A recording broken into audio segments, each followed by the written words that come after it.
Jom ikut kami mencari hidden things yang ada di KL ni. Jom.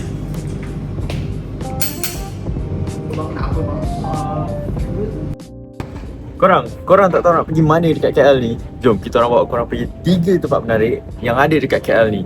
Jom.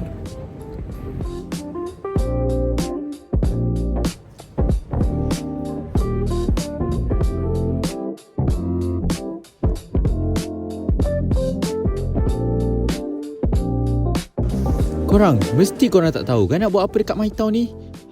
Jom ikut kita orang pergi ke Best Ball Cage My Town yang berada di level 3. Jom.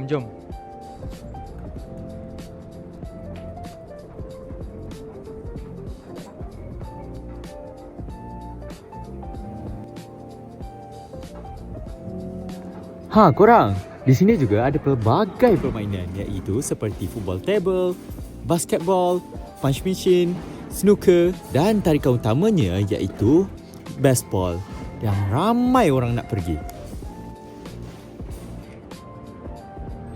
Korang yang peminat K-drama tu mesti pernah tengok dalam cerita yang diorang main baseball, kan?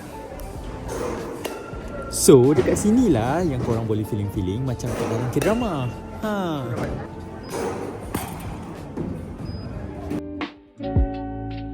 Korang mesti tertanya-tanya kan, apakah tempat seterusnya yang kita orang akan bawa korang? Korang dah nampak kan signboard Bukit Bintang tadi? Mesti korang tak boleh agak kan, apakah tempat yang kita orang nak pergi ni? Okey, sekarang kita dah sampai dekat Gold Tree Bukit Bintang. Dekat dalam bangunan ni sebenarnya ada satu tempat yang menarik iaitu Museum Camera. Di dalam museum ni simpan pelbagai koleksi kamera lama dan klasik. Jadi kalau korang minat fotografi atau benda-benda vintage, tempat ni memang worth it kalau korang nak check out. Dari luar mungkin tak nampak besar, tapi dalam dia penuh dengan sejarah dan cerita dunia fotografi.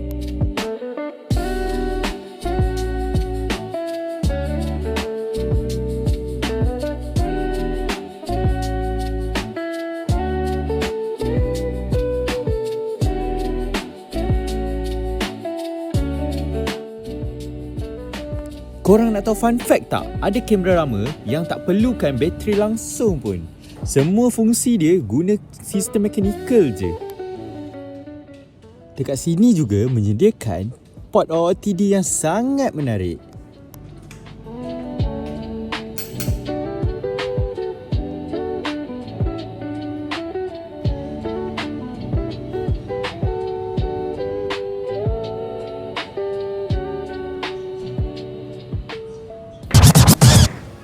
Selepas dah penat berjalan seharian, jom ikut kita orang pergi ke destinasi terakhir di Bukit Bintang. Kalau korang ada di KL, korang wajib pergi Bukit Bintang pada waktu malam.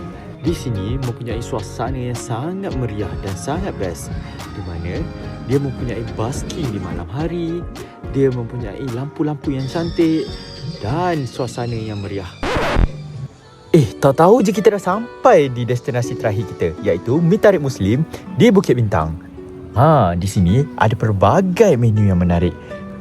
Di sini uncle tu masak depan korang tau. Korang tengok uncle tu tarik mi tu. Sampai pun makanan yang kita order.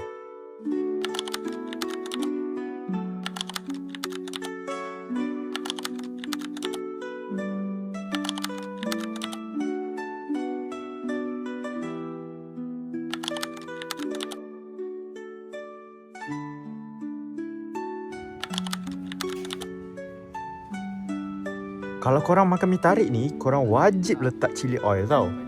Ini akan menyedapkan lagi makanan korang tau.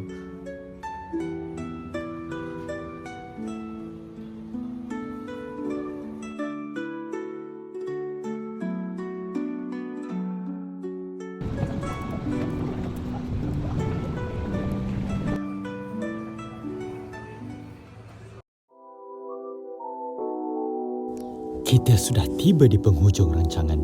Langkah ini pun berhenti bukan kerana letih, tetapi kerana perjalanan ini sudah cukup bermakna.